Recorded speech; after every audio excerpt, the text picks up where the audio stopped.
I was walking my dog and I was out, probably dusk, and I got super lightheaded all of a sudden. It's just like this rush came over me and I had to like kneel down. I was like, whoa, like what just happened? Physical manifestation of the pressure like hit me like all of a sudden. My life has changed a lot over the last couple of years. I got married. My wife has a son, 6-year-old. He's awesome. But, I all of a sudden am a stepdad. Yeah. Just like flip of a switch. Like I'm a parental figure. I'm a business owner. I'm aging and I need to like keep up my health, my physical health, not just my mental health. And there's just like a lot on my plate. And, I think that being a man, you're expected to kind of like, I guess, balance all of that. Mm-hmm. Yeah. And back in, I think it was like February or so, I was walking my dog and I was out, probably dusk, and I got super lightheaded all of a sudden. It's just like this rush came over me and I had to like kneel down. I was like, whoa, like what just happened? And it was at a time where I was going through a lot. And I think that I just like had this kind of like, not like a breakdown moment, because it wasn't like an emotion per se, but it was like a physical manifestation of the pressure like hit me like all of a sudden. Welcome everyone to the Beyond the Cover podcast.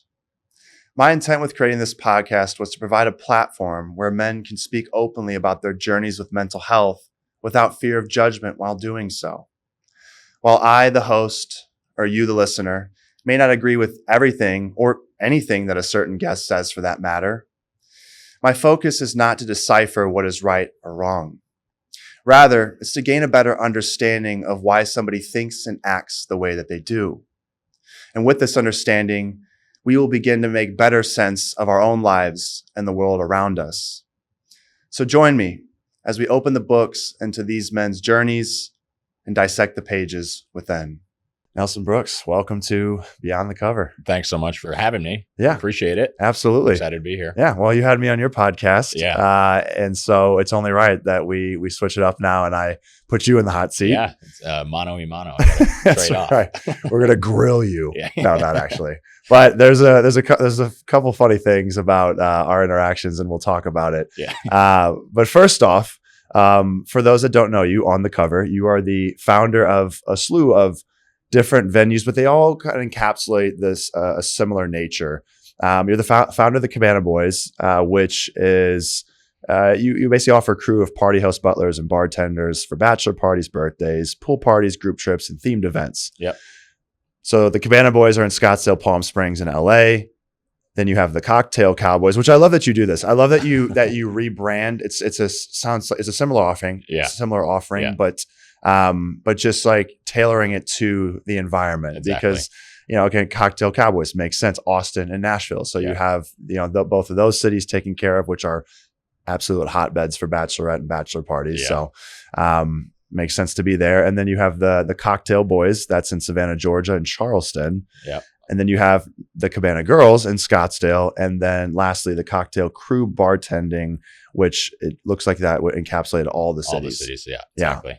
So you've got all the big, I did, yes. I clicked around on your page and was looking into it all. And you got all of the big, I call them party hubs. Yeah. I mean, the top places in the country. Whenever you're like, where do we want to go? I mean, I've been to Austin with my friends for a bachelor party. Charleston actually is a place that is very popular as well. For bachelor parties. It's just so far from here, so I don't make my way out there. Especially when you have Scottsdale in your backyard. You're like, I know. If I want to go travel out to some big party city, it's like, well, I have one right here. Yeah. So what's the purpose of me going cross country? Yeah. But yeah. So you are offering up a pretty entertaining service that just livens up any party. So if people want to take it to the next level, they can call on you guys to bring in the controlled chaos, but the entertainment. We call ourselves the ultimate hype men. Ultimate hype man. Yeah. I love that. Yeah. And what's funny, what I was alluding to earlier is we almost did a collaboration. We were close. Yeah. And I think I had mentioned this to you, but what ultimately stopped me was just what I had been dealing with the crazy court case and there was people in my corner that I shared this idea with them because I loved it. I when you came to me about it, I said this would be so much fun. Yeah. To just they kind of you guys have kind of like tight pants, right? Tight shorts. We were like chubbies. Chubbies, yeah. Brand. Yeah, they're like a little short, tight. Nothing like too crazy, but they're not Magic Mikey. Exactly. Yeah. Okay. But it was when you brought it to me of like, hey, we'll do a collaboration and you can be one of the Cabana Boys. I thought it sounded like a blast. Yeah.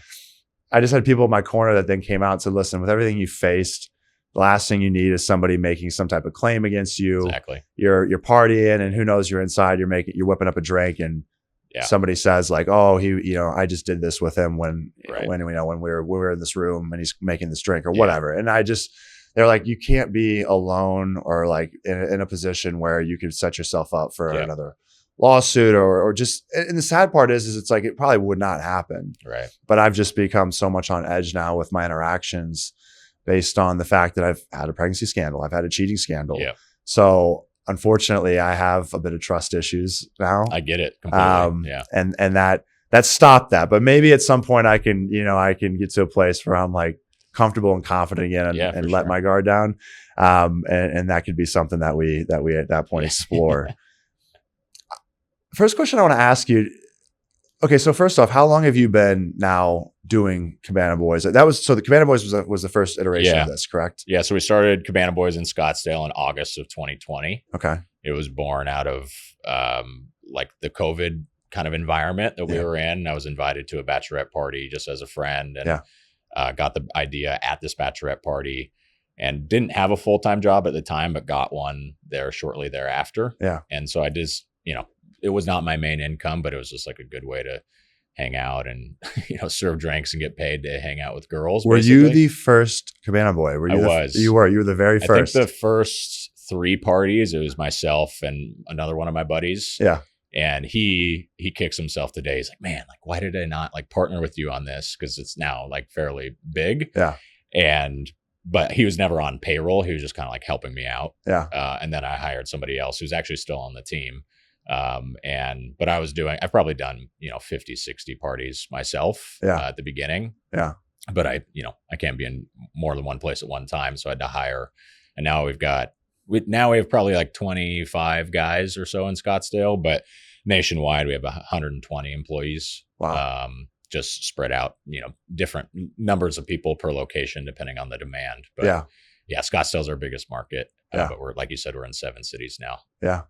Do you have plans for more cities? I mean, is the goal to just to touch on every single city? I mean, I guess there's certain cities where it's like it makes more sense than others. The ones that you've targeted so far, I think, are like the top 5 bachelorette hubs. So the ones we're missing in terms of bachelorette hubs, Miami, Vegas, New Orleans, 30A, which is the Florida Panhandle. Okay. And the Hamptons, I think are the 5 or 6, and then San Diego. Okay. Those are the ones I want to expand to.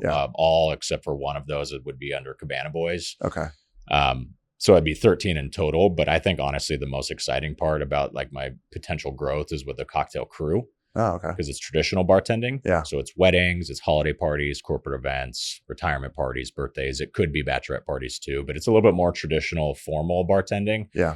And like, it doesn't need to be a bachelorette hub to be successful there. So we could take that to Chicago or Denver or Minneapolis or Birmingham, Alabama. Like it could theoretically be anywhere. Yeah. So I'm very optimistic about the whole business, but that aspect of it specifically is like the sky's the limit. Yeah. Do you have a lot of competition in the space? I mean, to me, it seemed like when we first had a discussion, it's very unique. I don't know of many other people out there. Yeah.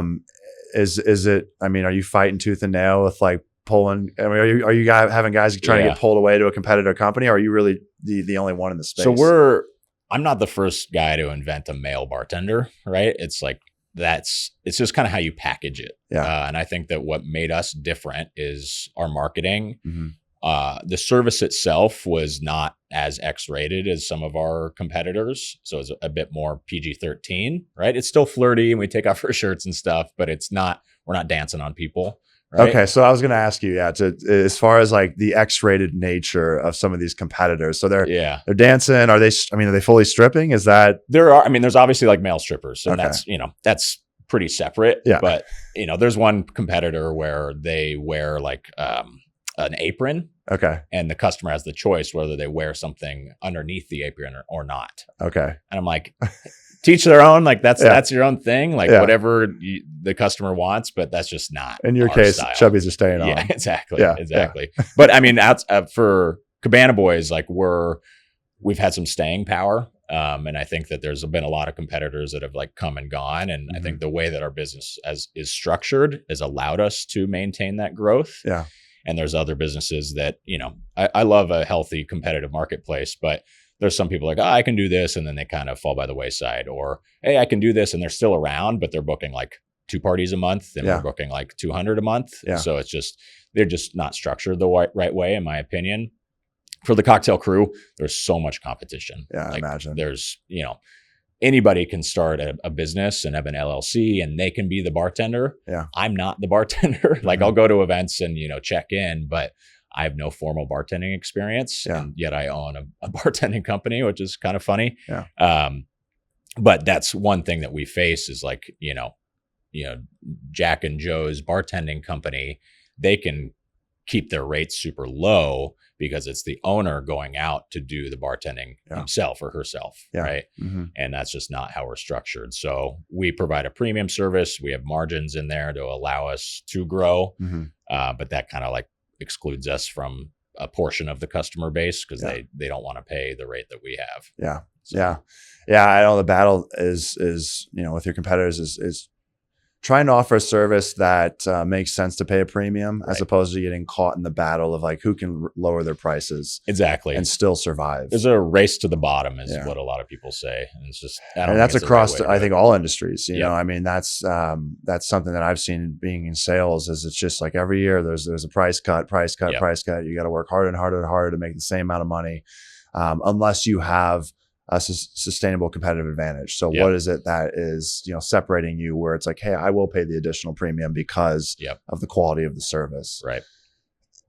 So in honor of, now this episode is going to air at a much later point, but for those that are watching right now, you'll likely see that both of us have some pretty vicious mustaches. That's right. And mine actually just happened to be because I had a friend that was like, you know what, you don't even grow that well of a beard. You should just shave it off and leave the mustache only. So I did. But with that being said, right now we're in the month of November. Yeah. And that is it's a big month for men's mental health with the Movember movement, which is a time for people to raise money and highlight the need for more resources for men's mental health. Absolutely. So for us, and I will be partaking in this just because I guess I technically am partaking in it well past just this month, but not only am I a mental health advocate, but also like with the mustache and having this only, of course, I'm going to rock this all the way through. Yeah. I thought it was really, really awesome that I went on your bio and I saw on the Cabana Boys that you are raising money for the month of November with mental health. Yeah. I have to imagine that you raising money, often people do that because there's a personal aspect to it. It's something they're passionate about, right? I mean, I'm not going to, put a link in my bio unless I have some type of connection to it. So on that topic, or with that being said, I am curious overall, how are things right now mentally with you with mental health? I mean, are you in a good spot? Have you found yourself in bad spots in the past and that's why you have a draw to this now? I mean, what does mental health mean to you? Yeah. So maybe I'll touch on Movember first. Yeah. I like Movember because it's fun, right? Mm-hmm. It's a good conversation starter. It's lighthearted, but it's relating back to a very serious topic. Mm-hmm. And I started raising money. It's been probably 10 years ago now. Because one of my buddies here, his name's Jordan, he had testicular cancer. And we went to CrossFit together. He's a couple years older than me, but not by much. Like young, super fit guy. And then all of a sudden he gets hit with this, semi truck of news. And it kind of put some stuff in perspective for me. I was like, wow, this guy is a buddy of mine. You never think of somebody in their 20s facing something like that. You hear about it, but when it's one of your good friends, it's like, man, I can't imagine Yeah. going through that myself. And so that I just want to share that because that's how it got started. Yeah. And over the years, I've raised money at the companies I've worked for. Now we do it at Cabana Boys as well. We have a goal. Hopefully, by the time this airs, we've hit our goal of $6,000. But honestly, like the mental health aspect of it didn't really like come into kind of the forefront for me until the last couple of years, where my life has changed a lot over the last couple of years. I got married about a year ago. My wife has a son, 6-year-old. He's awesome, great little kid. But, I all of a sudden am a stepdad, just like flip of a switch. Like I'm a parental figure. I'm a business owner. I'm aging and I need to like keep up my health, my physical health, not just my mental health. Yeah. And there's just like a lot on my plate. Being an entrepreneur, especially a solo entrepreneur, I wouldn't trade it for the world. I love it. But there is a lot of pressure when you have, like I said, 120 people who are depending on you and your business to provide some level of income for them. I have, providing for my family as well, my wife and my stepson, probably future children as well. It's just a lot. Yeah. And, I think that being a man, you're expected to kind of like, I guess, balance all of that. Yeah.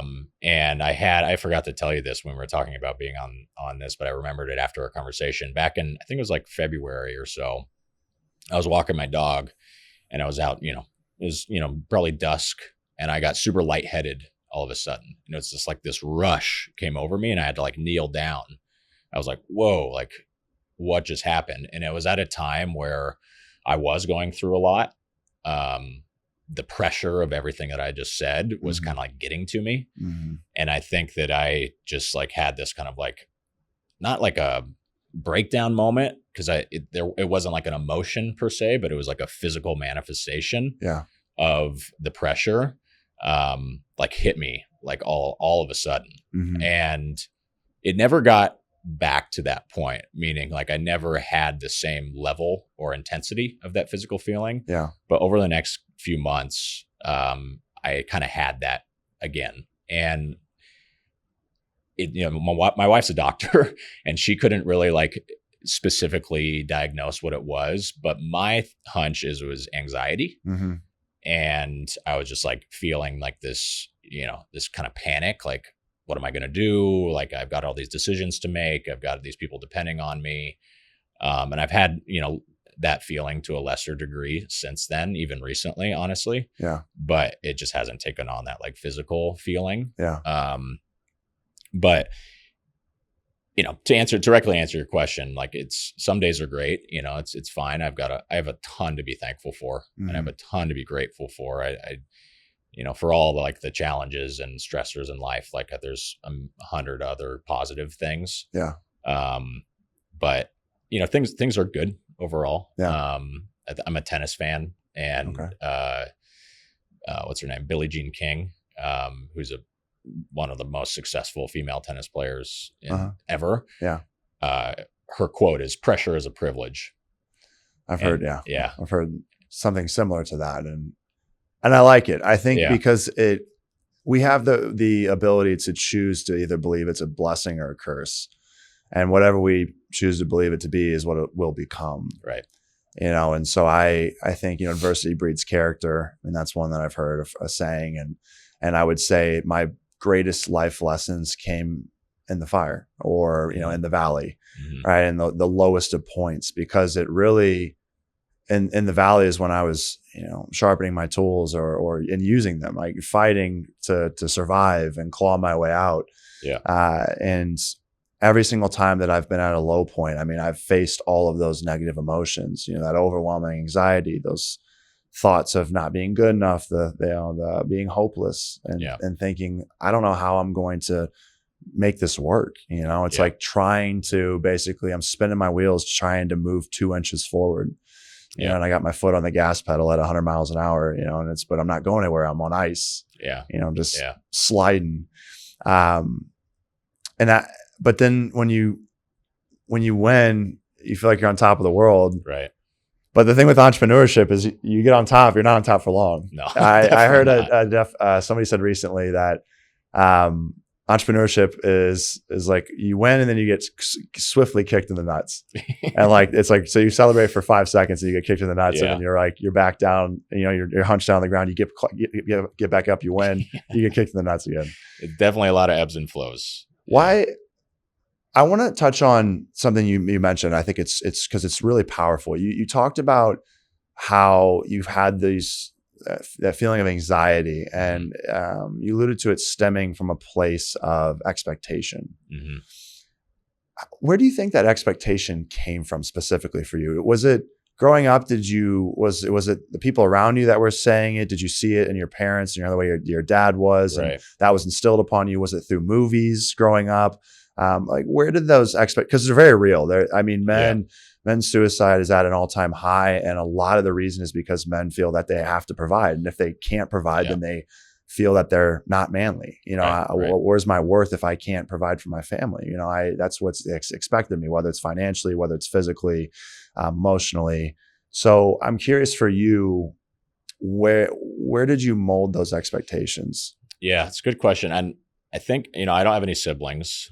So I didn't have like an older brother that I had to, live up to, or sister or anything like that. I had step siblings, but they were much older. So I didn't really have that.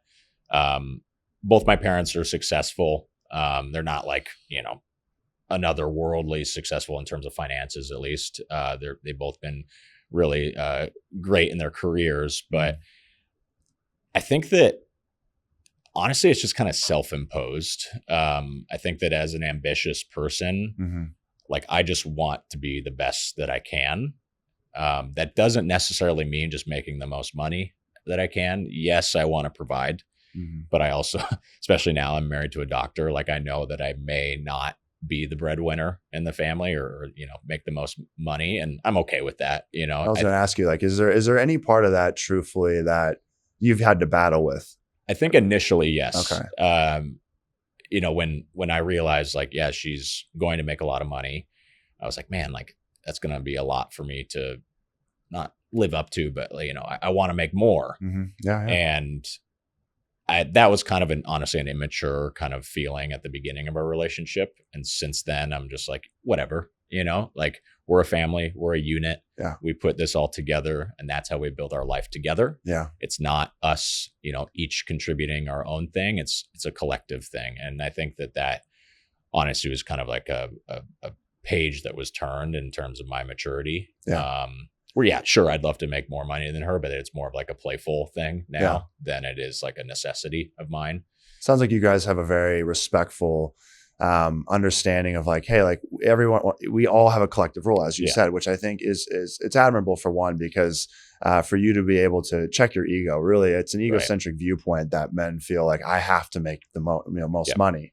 I grew up in an environment where my parents, my mom did work until she had kids, and then she raised the kids, and my dad went and made the money. So for me, like that became my expectation. In fact, still today, I'm like, if I want to be with an ambitious woman, but I also am like totally okay with the fact that the second I have kids, I'm like, you raise the children, that's important, right? Somebody needs to be at home raising them. Otherwise, if they're not being raised by one of us, they're being raised by the environment. Yeah. And, I want my kids to have the best possible outcome. I want them to be raised right. So I want one of us, to be, my job is to find somebody that I feel I can connect with, morals, values, and beliefs. That way that can be instilled upon them. Yeah. Right. So I look at it, it's a full-time job, being a caregiver. It's hard. It is. I mean, definitely. I went to visit my buddy in Houston, Texas a couple of years ago. And at the time he had a daughter that was 2 years old. He's like, hey man, I can't go out while you're here, but like we can just hang in the house and catch up. And he's my best friend. So I was like, yeah, man, I mean, I just want to see you. It's been a while. Yeah. So I ended up like being on child duty, and dude, I was in bed by 8 p.m. every night because I was so tired because she wouldn't stop running around. I know. I would sit down for 2 seconds and she'd just run around the corner. I was like, I got to get up and follow her because I'm like, she's going to find a light socket or something. Right. And then before I knew it, she wants me to throw her up. So I'm throwing her nonstop and out all 3 nights by 8 p.m. I was knocked. That's funny. And that gave me a really great appreciation. That's just one aspect. It's like, I wasn't cooking the meals. I wasn't doing laundry. I wasn't cleaning the house. I was literally just focused on hanging with her. You're the fun uncle. And still I was like, that wiped me out, you know? And so I think it's important that men just see that, for one, like, you know, because then it's like, I've heard this from men are like, oh, like, what are you doing all day? And it's like, no. Like, you can't start playing this game, right? Like, it needs to be a collective effort. Like, we are growing together. So I love that you've done that, because the reality is like, you got to a place where you're like, I can play the role that I need to play. Yeah. It doesn't make me any less of a man. Right. And it doesn't mean like she sees me any less than. Like, you guys, it sounds like, have had a healthy conversation. For sure. Financially, 100%. Like, we're on the same page there. I think that the viewpoint that probably our parents and, you know, older generations have, where the guy goes out and makes the money and it comes home and the woman, you know, makes the meals and raises the children. Like, that's so archaic now, that not only is it better for the child's development that both parents are having a bit more of an equal share, but also, like, there's more work to do than one person can manage. Yeah, absolutely. You know, like, it's like you said, there's laundry and cooking and cleaning the house and those sorts of things. And like, that's something I always try to contribute to. You know, she's working more than I am right now because she's in residency. But, you know, even in the future, if, you know, depending on who's working more, it doesn't really matter. Like, when we come home, it's an equal share. And I try to always, you know, put in my work as much as possible. What's the hardest part about entrepreneurship in your eyes? So I don't think everybody will have the same, all entrepreneurs at least will have the same perspective on this. But for me, it's not having a partner that I can ask questions to. As a solo entrepreneur, there's nobody, my wife included, my closest and, you know, most senior employees included, that knows as much about the business that I do. There's also no one who cares as much as I do. And so this is actually a business idea. It kind of is a business already, but like a Google for business questions, you know, like a chat GBT that knows all about your business. And you can say, hey, I'm, you know, have this dilemma. I want to decide between these two things. Like, what do you think? That's the hardest thing for me, because I'm super ambitious. I want to grow. Like, I want to put the pedal to the metal, but sometimes it's like, am I making the right choice? And I've had business coaches in the past, and they've been helpful, but they, like I said, they don't care as much. They don't know as much. And so they can offer an outsider's perspective. But I find that for me, sometimes it's like, that's not going to work. Like, I just instantly dismiss it because I know more than they do. And that's probably kind of a little bit of an ego thing. But there's nobody, like I said, that knows more and cares more. So every decision that I make, like, I have to think about the ramifications of it. Financially, operationally, marketing wise, brand wise, there's just a lot to decide. So I think that not only the hardest part is not knowing what those answers are, but it's also the pressure of, hey, am I making the right choice? You know?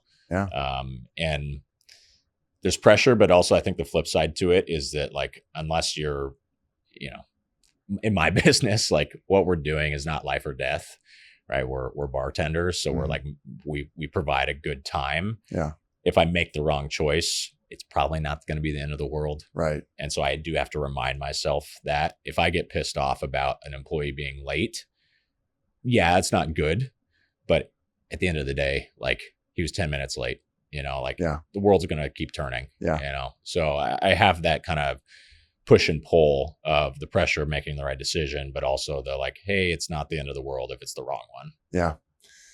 And I think you described that perfectly. I mean, the hard part, because I came from corporate America and now I'm dipping my toes in entrepreneurship, and I do like 4 or 5 different things. And what I like is the autonomy to basically create my schedule and run with things in the way that I want to. And something you were alluding to as well was, you know, that having that intuition to say, okay, when do I make this decision versus the other one?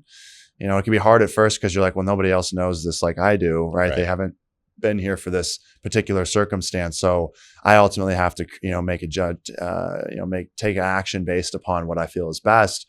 I've just gotten to a place, thankfully, where I'm like, you know what, I'll always just go off of a feeling. So if it feels like this is the right way, then I'm just going to let my intuition guide me. And so far it hasn't royally screwed me. I mean, there's been times where I'm like, okay, that probably wasn't the right decision, but it also, at least it was better than not taking an action. Yeah. Because I think like when you freeze up in entrepreneurship, that's where you really, that's the most dangerous spot. Yeah. It's like inaction is dangerous for an entrepreneur. You have to find a way to keep pushing. I went to sorry to interrupt you, but I went to a like a masterclass thing last week, and this guy, he's, started 85 businesses, sold them all for billions of dollars. Like, how much of that is actually true is not important, but he obviously has a lot of experience. Yeah. And he talked about the stages of business. And the first stage is startup, which anybody can have an idea and buy an LLC and get it going. Yeah. The next stage is perseverance. And then from there, it's viability. I don't remember the last two stages, but the point I'm trying to make here is that what he said is the longer you stay in perseverance, the more likely you are to fail. Because a lot of people just get to that point and they're trying to make ends meet, and they have a good idea, but it's not running itself yet. Yeah. And so they're just like staying there, and they're not pressing the pedal quite hard enough. Yeah. And so they don't get to that viability stage where it's, you're profiting a lot, and you're more of an owner than an owner operator. And that's what made me realize, like, oh shit, like I'm in the perseverance stage right now. Yeah. I got to get out of this soon. Or else this business is not going to be here forever. And that was really helpful to kind of frame it that way. Yeah. Because I think a lot of people, business owners, entrepreneurs, are just, they want to do well. They just don't know what that like jump is from perseverance to viability. And that goes back to like, how do you know? Yeah. No, I mean, and I think too, there's a sense of control in the perseverance stage. I think that's where people are holding on to control the most. Yeah. And to basically then take it to that next step. I think that's where, you talk about allocation of resources. You talk about, offboarding certain things that you're taking on yourself to say, okay, I need to start training. I need to give this into somebody else, needs to do this work so I can continue to grow. And I'm doing that right now. Currently, I'm hiring somebody for the real estate side of things to do calls for me, because I'm at a point where I'm like, I am jumping from one thing to the next, from this podcast, I'm going to go, and I have a couple of like from one different job to the next, I'm like jumping in, I have meetings and it's like, okay, I try to control a lot of this and do it myself, but then I got so burnt out when I'm like trying to take on every single aspect. There's a lot. And so I found the importance of being able to, hire people on to your cause and help them grow and realize. I just heard recently on a podcast, they said, find somebody that, no one's likely going to do it to 100% to the point that you can do it, but find somebody that shoot for like 80%. So if they can do it 80% as well as you, it's likely going to continue to expand your business. Right. Now, if it's under 50, they're failing. Okay. Then they're not the right person, but get someone that can get close, and you may actually end up hiring somebody that's better than you at that particular that job. That's the whole part of it though, is like, you have to be willing to let go of control. That's so true. And that's something I think I struggle with a lot, is that I think that's everybody though, regardless of entrepreneur, just people in general. I think in today's day and age, like we try to control everything. Yeah. Our images, our day to day. I mean, that's something that I thought I missed. I wouldn't say I miss it now, but when I was in corporate America, the stability of knowing what I was walking into every day. Yeah. I knew on Sunday all the surgeries that I had for the week, so that stability of like, okay, I am going to be paid on these surgeries. And the only variable was like, unless my surgeon, which it was scary because our surgeon that I worked with would do 90% of our business. So I was like, if this guy retires tomorrow or like, gets hurt or switches to a different competitor, like I will lose my job. But the likelihood of any of those things happening were like less than 5%. Right. So I had that stability where I wake up and I'm like, I know that I'm going to show up to this hospital. They're going to let me in. I'm going to do my job and I'm going to make my money for the next 2 or 3 years. Cause this guy, I've already had a conversation. He's not retiring for 5 or 10 years. So I got, I have controlled income, a sense of control and like something stable for the next 3 to 5 years. When I went into entrepreneurship, I was like, dude, every day I wake up, I have to be the research and development team, the marketing team. I have to be the sales guy. I have to put on all these caps. And I'm like, every day I wake up, no one's breathing down my neck. Yeah. I have to produce. And that was scary at first because I'm like, wait, I don't have anybody to do these things. Like I'm not going to sleep and I have a research and development team in Mahwah, New Jersey for the company I used to work for, Stryker. a research and development team working around the clock to create a new product. I wake up and I get an email saying, hey, we got this new product. It's like, cool. Like someone created that product. It's like when you're the entrepreneur, you're creating the product. Totally. It's like, and it's a lot. And it's like, and it's, you're like, oh my gosh. And then okay, so I'm going to become all these things. Well, you can't have a successful business if you're the marketing, research and development, sales team. It's like, you're going to burn yourself out. So then you have to start outsourcing. And that's the part that I'm in right now. Where I'm like, you have to let go of this. I actually hired a director of operations a couple months ago, and she did not perform at all. Yeah. And I was very excited about it. Like I was very optimistic and hopeful that they were going to take a lot of the operational stuff off my plate so I could focus more on growth and actually building the business and being more of a CEO than like, somebody who's in the weeds. Yeah. And they did not perform. Like there's stuff falling through the cracks. They were not working very hard. There was a lot of miscommunication and tension, and they eventually quit, but it was trending another direction, being more my decision. But I was like down on myself. I'm like, man, like I was so excited, and I built this, this expectation in my mind that like my time was going to free up and I was going to be able to evangelize my business. Yeah. And then this happened, but I had to like put that aside and find somebody else to do it. Cause I, like you said, I can't do it all myself. And so I hired somebody else. They're about a week in.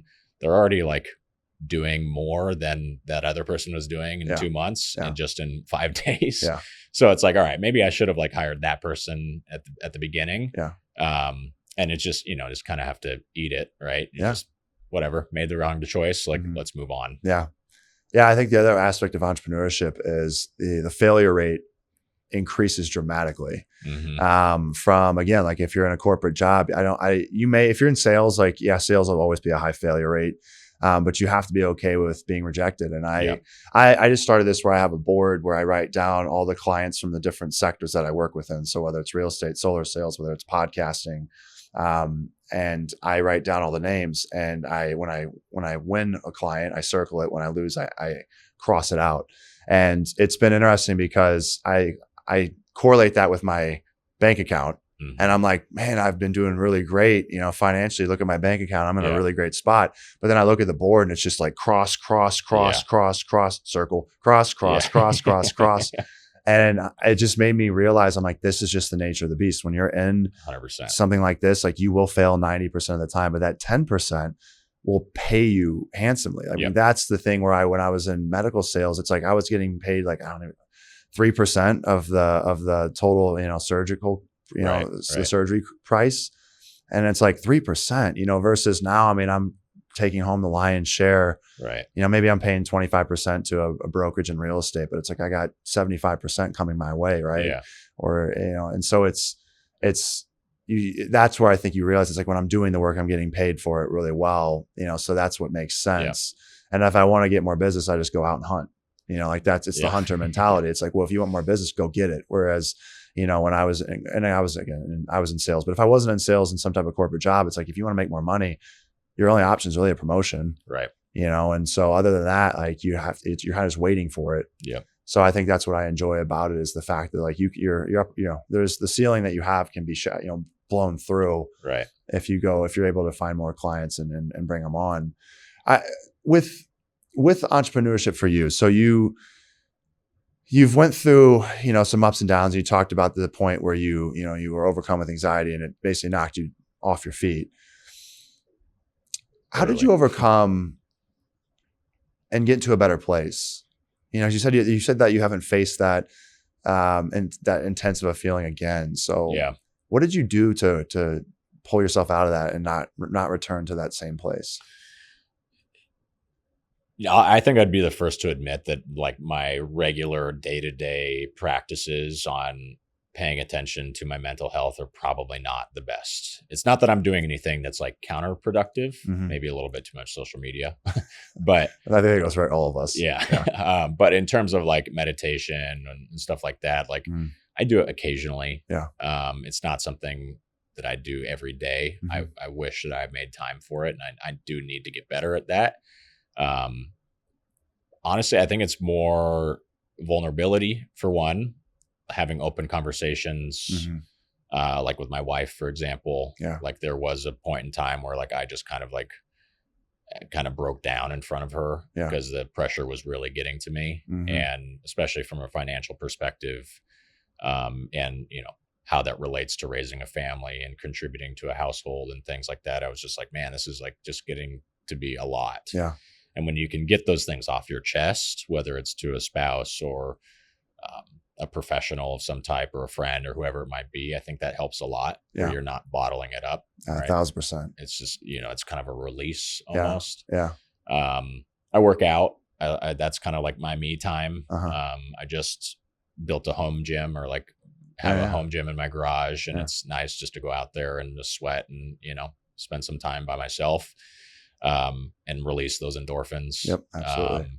But I would like to get better at meditating. It is so freaking hard, Yeah, like, especially for an entrepreneurial mind. Just shut it off. You're exactly. like, you'll go quiet, like, and then that something will pop up in the business. Exactly. Come flooding in. Yeah. I'm a list maker, which I think a lot of entrepreneurs are. Yeah. I got a list on my phone. I use, lists on my computer and such. And so like, I'll start meditating and I'm like, oh, okay, I got to do this after this. Like I think about what I'm going to do right after the meditation. It's like, all right, I got 9 more minutes. Let's go. Yeah. And that's not the point of it. Mm-hmm. But the way I think about it is like your mind's a muscle, just like your biceps or your quads are. Like you got to work on it. Yeah. And that 15 or 10-minute meditation might not be perfect, right? Your mind might be racing the entire time. Yeah. But you might like focus for 2 seconds more than the last time. Yeah. And so I think I just need to get back into that habit and realize that like, let's start small, 3 to 5 minutes and kind of work on it. Mm-hmm. I was doing every day for like 15 minutes for a while, a couple of years ago, and it was great because felt like I could just like really like breathe and center on myself. But outside of that, I don't write anything down. I don't journal, but I think that like mentally showing gratitude is really important. Where, I'll use an example. Like I live you've been in my house, like it's a nice house, but it's not real big. And we have 2 dogs and a kid and us, and it's just like, we want more space. Right. And we had a Friendsgiving yesterday. It shows you when this is being recorded. And everybody who came over was like, man, your house is so nice. His backyard's so nice. Like, the normal stuff, but like everybody said it. Yeah. And it was good for me. It was like, all right, yes, we need more space, but our house is pretty nice. Yeah. Like if we were never in a financial position to move again, like we're going to be okay. Yeah. Right. And so just showing that gratitude that yes, you want to balance it with ambition and building the life that you want or that you feel like you deserve, but also like saying like, okay, like I'm good with what I've got too. Both in terms of material things, but also, I'm healthy. I have a loving family. Both my parents are still around. I've got a beautiful, great wife. Like I've got a lot to be thankful for. Yeah. That, this is kind of a funny story. I met my wife doing Cabana Boys. Oh, really? Yeah. Awesome. Well, there you go. So it's already worth it. Yeah, exactly. So it's like, if the business fails tomorrow, I still got that, and, it's worth every ounce of stress because she's so amazing. So, I have to just constantly remind myself like, okay, it's going to be okay. Yeah. I've got a lot to be grateful for. Yeah. Yeah. And what I love, that you touched on a couple of things there that I want to highlight. One, comparison. So comparison has a negative connotation because most often we compare to people that seemingly have more than us. Right. And I think no matter how hard you try, social media is set up in a way where your subconscious will look at somebody that has more and you'll click in on it. And then the algorithm goes, oh, he's clicking on this. So I'll show him 10 more of that. Yeah. So I think we all become a victim to comparison because the way the algorithms are set up, it's like, I'm going to show you, related content to what it is you're clicking on. So even when we don't realize what's attracting us to a certain image, we click on it and now we get fed, 10 more things. And from people I've talked to, like everyone I know has fallen victim to comparison. Totally. The interesting thing is that we always compare to people that seemingly have more, but hardly ever those that seemingly have less. And I personally believe for me, I found value in like, okay, if my brain is going to be hardwired to compare, then I should focus on those that have less than me, quote unquote, because they may not. Right. But I'm like, focus on people that have less than you than if you're going to focus on those that have more. Yeah. Because that's a way that I found that's helped me. That's combat. Yeah. Not feeling good enough is like, I will always find people above me, in my own eyes, but I'll also find people below me if I go searching for them. Yeah. And again, I say below in the standpoint of like, what is it, whatever it is that I'm comparing. So, I wish, that person has a Lamborghini. Okay. Well, I have a Volkswagen Tiguan, but this person has some car that, the front fender's missing or whatever. And it's like, hey, I'm grateful that I'm in a place where if I do have a busted fender, I can basically replace that, right? This person maybe can't, or who knows what their situation is, right? But all I need to do is convince my brain in that moment that somebody has less than me. And if I run enough scenarios, I can say, hey, I just found 50 people that have less than me. Right. So I'm pretty grateful. To your point, you're like, oh, this house could be bigger, but then people come in and they go, well, look, this is beautiful. Right. And I just did this 3 days ago where I was sitting at my Airbnb and I'm like, man, I'm so fortunate to be able to even afford this, like to have an Airbnb, right? Like, I can look at all my friends that do very well that are multimillionaires. And I'm like, I am nowhere near them financially. Yeah. But I'm like, at least I'm around them, which means they obviously see value in me to keep me in the corner, right? And to be a part of the circle. Totally. So that means something, right? I'm bringing something way more than just financial value. Yeah. Right. So I'm like, so understand that, Clayton, you're playing in these circles because like you're bringing something equivalent to, to them with their mentality where they can mesh with you. Right. So that's powerful. And it's so much more than money. Unfortunately, money is just, capitalism with the United States. It's all about, the good old USA. Yeah. And it's great that we have the ability to make money and make, we have more money than most, other countries. And that's something as well, where I'm like, sometimes I'll look at other places in the world and it's like, wow, I could be in a place where I don't have clean drinking water, or I don't have, I have questionable, shelter. There's not great security, like we have, as much as people give flack to the police, it's like, there's places in the world where like there is no police order. Right. I look at like Mexico. I mean, they have these gangs that are running the state, over the police are all paid off and corrupt. Now, I say all, I shouldn't say all, but there's corruption. There's a sense of corruption there. And, and I'm like, was it Culiacan, the capital of, I just heard like there's a cartel that basically overtook that. And it used to be this vibrant city. And now people like don't, even walk out during the day because there's constant gunfire, right? So I bring all this up to say, like, if you're mindful of that aspect as well, you go, okay, I'm actually very fortunate, right? Things could be way worse. Yeah. So I love that you brought that up. And then the other thing I want to touch on is that being open, like vulnerability. And I think it's interesting because you said, well, hey, I need to do, be better about meditation. And I don't write down and journal. And I think I wanted to highlight that to say, I don't think you don't have to do those things. Right. Like I think as a man or woman, you just have to have an avenue to be able to release whatever it is. I'm the same way as you. I love working out. That's a major way to release my stress, get good dopamine rolling through the body and I'm amped up. Yeah.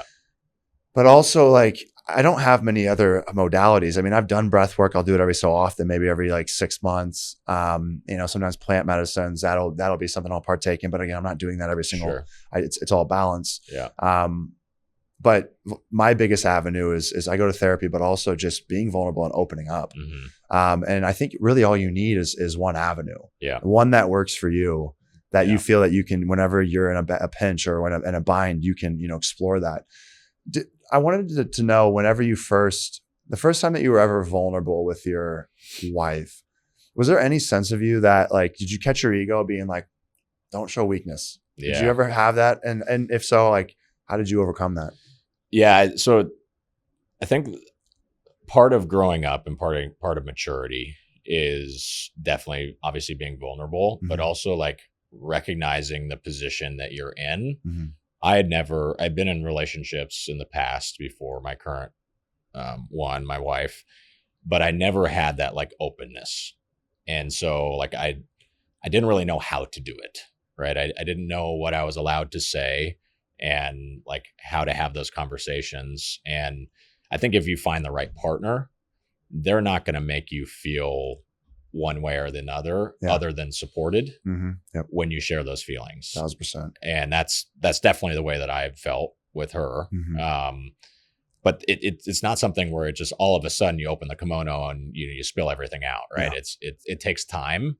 especially if you have old tapes that don't allow you to have that vulnerability. Mhm. I know I'm very fortunate. Like my relationships in the past have been mostly healthy. Like I've a great family. Like I'm very lucky in that sense that I Mhm. don't have a lot of those old tapes, like I said, Yeah. or like PTSD or, those types of feelings Yeah.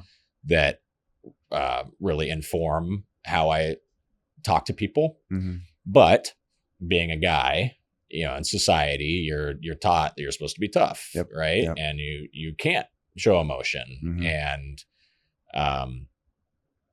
it's hard. It's Yeah. hard to do that, Yeah. and I think that the most healthy relationships, mine included, are ones that it's really a partnership, Mhm. and it's not like one does more or less than the other, and from an emotional standpoint. We've already talked about financial and kind of gender roles, but you're a partnership. Yeah. You this is your best friend. Like at least in my opinion, it should be. Yeah. This is the person that you are open with, and that's not something I'm even good at today. Mhm. But I'm a lot better now than I was three and a half years ago when I met her. Yeah. So Yeah. but it's a process. Yeah. It takes time, and you want to create that safe space where she can do the same thing, Mhm. right? And I work really hard not to just dismiss feelings and Yeah. make her feel heard, and because that's kind of what I would hope that she would do in return. Yeah. Yeah. Communication is key. Yeah. And it sounds like you have those healthy chains open, which is awesome to see. I saw something on a podcast recently. Somebody mentioned how they said they do daily check-ins with their significant other. Yeah. So they said, relationships aren't 50-50, right? Right. The notion behind that is that people should be putting in, equal amounts of effort for the other. But what I loved about this person when they were talking in this particular podcast is they said, we do a daily check-in when we wake up. We say what percentage we are, as in like, hey, today I'm at a 90%, and so that person goes, okay, so that they're in a really great mood. Right. So they can bring the energy. Whereas if somebody wakes up and they say, hey, I'm at like a 20% today. I'm worn down. I'm tired. And just that check-in right there, right away, that partner goes, okay, they're struggling today. So I'm going to become the 80% to their 20. Right. Because that's the give and take, is like, it's not always this equal exchange in the exact moment. It's about like, hey, we decided to have a lifetime partnership is the goal for most people. And so with that, some days I'll wake up at my very best. Some days I'll wake up at my worst. And the reality is, as long as this person knows where I'm at, then, if I happen to just say, wake up, I'm at 20 today, 20%, and I go down for coffee, and then, my partner spills my coffee and I lash out. It's like, now that partner knows, like, oh, but they're not in a great mood. They're It's feeling helpful. kind of cruddy. So like, I'm not, instead of me snapping and what the F, like, where the hell did that come from? It's like, okay, they're on edge. Right. So, but that's where that communication piece is important. So, I love that sounds like you have the healthy chain open, that where you get. And I don't want to claim that we're perfect. Right. But to your, it's a process. Like it's something we've worked on and we've improved, and we've got a long way to go, but like communication is like, so my dad actually wrote a book on this. Oh, cool. And it's called Chasing Bliss. And it's all about like the reasons that relationships and marriages are successful and the reasons that they're not. And a lot of it talks about communication, but not just what you're saying, but it's how you're saying it too. Absolutely. Tonality. And how people argue, right? Like if you're at your lowest low and you're communicating with your partner, like, are you saying nasty things that you can't put the toothpaste back in the tube, right?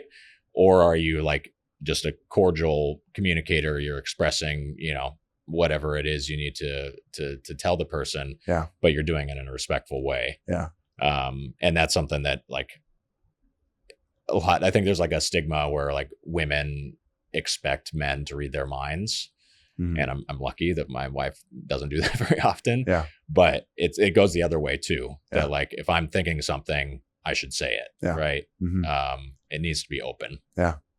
Yeah, the words matter. I mean, what words mean to us may mean something different to somebody else. It could be a word could be triggering, because maybe their significant other in their previous relationship used a term that, really cut and hurt them deeply. Yeah. And now you say that word and it triggers them. And it could be, a negative word from the get-go, or it could just be something that you didn't think was negative that you say it in a nonchalant way and it just triggers them. Yeah. If they have or if somebody has an insecurity and you're not aware of it, like you joke about, it could be a physical feature that somebody has and you give them some trouble or whatever, and then they snap on you, and it's like any extreme reaction, likely it has to do with their underlying insecurity or a wound that you reopened. And so it's like, a lot of times, that's where it's important to say, if somebody, snaps, not to meet them at that same level of aggression, but to go, okay, wow, like that was an extreme emotional response. I should probably, ask, like, hey, I'm curious, like, it seems like I pressed a button there. Like, is there something deeper behind this? Right. And then you find that there likely is, right? Otherwise, I mean, an example I can think of is if I was in an argument and somebody called me, ugly or whatever, I would laugh. And I'd be like, okay, like, cause I feel pretty confident in my, what I believe myself to be. Right. But something that I've always struggled with is like, is being called stupid, or, cause I played football and I was called, all the big dumb athletes and all that. So if somebody called me stupid, that might get a response out of me. Or if somebody calls me boring, that may get a response out of me. Cause it's like, these are the things that I kind of believed myself. Right. So I protected myself against that. If someone calls me and it's like, I might get all of a sudden fired up, and it's like, chill out, dummy. Right. I just called you a dummy. And it's like, okay, but why? So there's something deeper rooted there. Right. So that's where I think, you just have to be mindful and understanding and aware of like, hey, how am I arguing? Yeah. I think it goes two ways though. Cause if I lash out, or if I say something in a heated moment, yes, I can take it back. Like I can say, hey, sorry, like I didn't mean it that way. Yeah. Or like I'm stressed. Like, I'm sorry that I reacted that way. Yeah. The other person needs to be able to accept that too. Yeah. Right. Mm-hmm. It's not just a, no holds, like, you get one chance to say something and that's it. The other person needs to be like, okay, he's going through something. Yeah. There's context behind this. Mm-hmm. Like, I'm going to accept the, version 2 of that. Yep. Because there's a lot of people who will say, all right, well, you said it and that's it, done deal. And I think that's a little too close-minded. Yeah. You got to find somebody that matches your energy. So whatever it is that you want, you have to put it out there. And I believe that whatever you put out is what you receive.